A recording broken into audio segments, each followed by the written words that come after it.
Midnight horror show भूतिया रास्ते बिस्तर छोड़ दें। नमस्कार दोस्तों, मैं दिल्ली से ट्रेन द्वारा छिबरामऊ दीनदयाल जी के घर जा रहा था। ट्रेन ने मुझे सुबह 4:30 बजे ही छिबरामऊ स्टेशन पर उतार दिया। स्टेशन के बाहर आते आते मेरे दिमाग में एक बात आई। दीनदयाल जी का घर स्टेशन से यही कोई 1.5 किलोमीटर की दूरी पर ही है। क्यों ना पैदल ही दीनदयाल जी के घर चला जाए। मॉर्निंग वॉक भी हो जाएगी और सुबह का कुछ समय भी कट जाएगा। क्योंकि अभी तो हो सकता है दीनदयाल जी के घर में सभी सो ही रहे हों, क्योंकि अभी तो सुबह के सूरज ने भी अपने आने की दस्तक नहीं दी है। यह सोचते हुए मैं पैदल ही दीनदयाल जी के घर की ओर राम जी कृपा से उनका नाम जपता हुआ चल पड़ा। करीब 6 बजे मैं दीनदयाल जी के घर पहुंच गया। जैसे ही मैं दीनदयाल जी के घर पहुंचा, उनकी 80 वर्षीय माता जी घर में झाड़ू लगा रही। उनकी 80 वर्षीय माता जी घर में झाड़ू लगाती दिखाई पड़ी।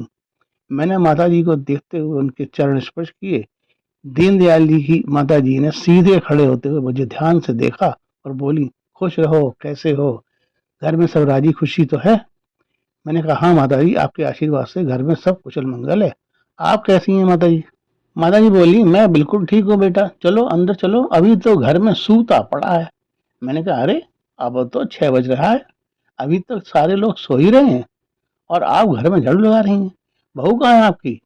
माता जी बोली, वो भी सो रही है। मेरी तो आदत है सुबह 5 बजे ही उठ जाने की। अब तो बुढ़ापा आ गया, अब ये आदत बदलेगी थोड़े ना। मैंने कहा, हाँ लेकिन माता जी, आपने अपने बेटे बहू को अपनी वाली आदत क्यों नहीं डाली, सुबह जल्दी उठने की? माता जी बोली, अब आजकल के बहू बेटे हैं, वो हमें ही हमारी आदत बदलने को कहते हैं काहे को इतनी जल्दी उठ जाती हो, आराम से उठा करो 8-9 बजे तक। मैंने कहा, अच्छा, मतलब ये कि हम नहीं सुधरेंगे, आप भी बिगड़ जाओ। अच्छा ठीक है माता जी, मैं अभी उठाता हूँ दीनदयाल को, देखते हैं उठता है या नहीं। मैं कमरे गेट के पास गया और जोर से स्टाइलिश आवाज में बोला, अलख निरंजन, कोई है घर में? बच्चा, भोर हो गई, उठ जाग मुसाफिर भोर भई, जो सोवत है सो खोवत है, जो जागत है सो पावत है, अलख निरंजन। कमरे के अंदर से आवाज आई, बाबा जी थोड़ी देर में आना, अभी घर में कोई है नहीं। मैंने कहा, बच्चा, अगर कोई नहीं है तो ये आवाज किसकी आ रही है? जरूर कोई भूत प्रेत कमरे में जाग रहा है। अबे साले उठ तो, उठ जा बाबा के बच्चे। मेरी आवाज सुनकर दीनदयाल बोला, अबे आओ आओ, ये सुबह सुबह? मैंने कहा, हाँ ये सुबह है, सुबह बीते 2 घंटे बीत गए, अभी तक बिस्तर पर पड़ा है। तभी तो परेशान रहते हो हमेशा। और भाभी जी कहाँ है? क्या वो भी अभी तक बिस्तर में ही घुसी हैं? नहीं यार, वो शायद बाथरूम में गई हैं। आओ बैठो। दीनदयाल ने अपने पास ही अपने बिस्तर पर मुझे बैठने को कहा और पलंग पर एक किनारे सरक गया। मैंने कहा, नहीं, मैं इस बिस्तर पर नहीं बैठूंगा, तुम भी अपना ये बिस्तर समेटो। मुझे तुम्हारी सारी परेशानी की जड़ समझ आ गई।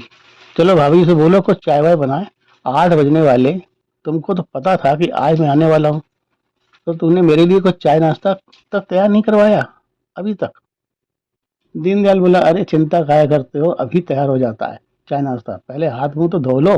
मैंने कहा, जी जनाब, आप अपना हाथ मुंह धो लें, मैं तो अपना हाथ मुंह ब्रश वगैरह सब कुछ करके आ चुका हूँ। इसी समय मिसेज दीनदयाल भी कमरे में आ गई और आते से ही बोली, भाई साहब नमस्ते, इतनी सुबह सुबह? मैंने कहा, ट्रेन ने सुबह 4:30 बजे ही उतार दिया, स्टेशन से तो मैं पैदल ही चला आया यहाँ तक, लेकिन यहाँ तो सूता पड़ा मिला 7 बजे तक। भाई मान गए आप लोगों को, माता जी बेचारी सुबह सुबह बाहर झाड़ू लगा रही हैं और बेटा जी आराम फरमा रहे हैं। अबे ये भी कोई सोने का टाइम है? दीनदयाल अपनी मिसेज से बोला, अरे चाय नाश्ता तैयार करो, साहब को भूख लगी है। मिसेज दीनदयाल बोली, अभी बनाती हूँ, बस 5 मिनट वेट करें। इतना कहकर मिसेज दीनदयाल अपनी रसोई में चली गई। तभी दीनदयाल की माताजी ताजा न्यूज़पेपर लेकर कमरे में आ गई। मुझे पेपर पकड़ाते हुए बोली, लो बेटा, बासी समाचार पढ़ो। मैंने माताजी से पेपर लेते हुए कहा, ठीक कहा माताजी आपने, एक समय था जब पेपर पे ताजी समाचार मिलते थे पढ़ने को, अब तो बासी समाचार ही मिलते हैं पढ़ने के लिए। यही तो देश की तरक्की है। माँ जी, इतनी देर में दीनदयाल बाथरूम चला गया और वहां और हम और माताजी आपस में बातें करते रहे। कुछ ही देर में मिसेस दीनदयाल एक ट्रे में चाय और गर्मा गर्म पकौड़े लेकर आ गईं। दीनदयाल भी अपना मुंह पोंछते हुए मेरी बगल में पड़ी कुर्सी पर आकर बैठ गया। मिसेस दीनदयाल भी हम लोगों के साथ ही एक अलग कुर्सी पर बैठ गईं और एक दूसरे का हालचाल लेने का सिलसिला चल पड़ा। भाभी जी का कहना था कि घर में किसी प्रकार का सुख नहीं है, कभी कोई बीमार तो कभी कोई। पैसे को तो जैसे पंख लग गए हैं, आने के पहले ही उड़ जाता है। बच्चे भी नहीं हुए अभी तक, शादी हुए 15 साल बीत गए, अब क्या मिलेगा औलाद का सुख। बोलते बोलते मिसेस दीनदयाल की आंखों में आंसू छलक आए। मैंने कहा भाभी जी, मुझे जहां तक औलाद सुख की बात है, उसके लिए तो बस ऊपर वाले की मर्जी ही कह सकते हैं। जब आप लोगों में कोई कमी नहीं तब भी ये सुख न मिले तो निश्चित ही ऊपर वाला ही आप पर मेहरबान नहीं है, और क्या कह सकता हूँ। लेकिन बाकी जो कुछ परेशानी आप बतला रही हैं उसका इलाज तो है। हाँ, हो सकता है अगर आप अपनी इन कमियों को दूर कर लें तो शायद औलाद सुख भी मिल जाए, लेकिन कोई गारंटी नहीं है। सबसे पहली बात यह है कि आप लोग अपना अपना आलस त्याग दें। सुबह 6 बजे तक आप लोगों को अपना बिस्तर जरूर छोड़ देना चाहिए। अगर नींद पूरी नहीं होती तो रात में जल्दी सो जाएं, क्योंकि कम से कम 7 घंटे की नींद लेना भी जरूरी होता है। आदमी का आलस ही घर का सबसे बड़ा भूत है। अगर आप लोग अपने आलस को दूर करके सुबह जल्दी उठकर स्नान करके सबसे पहले प्रभु को याद करें तो निश्चित ही घर में खुशहाली आएगी। वैसे अगर कोई और कारण होगा जो तो आपकी तरक्की में रोड़ा बन रहा होगा, यानी कोई और भूतिया रास्ता होगा आपके घर में, उसे भी अभी मैं देख लूंगा और उसे बंद करने का उपाय भी बताऊंगा। वैसे एक बात है दीनदयाल जी, कि हमारे बुजुर्ग लोग जो बातें बताते थे या अभी भी बताते हैं वह 100% सच होती हैं, क्योंकि वो बातें उनके अपने अनुभव पर आधारित होती हैं।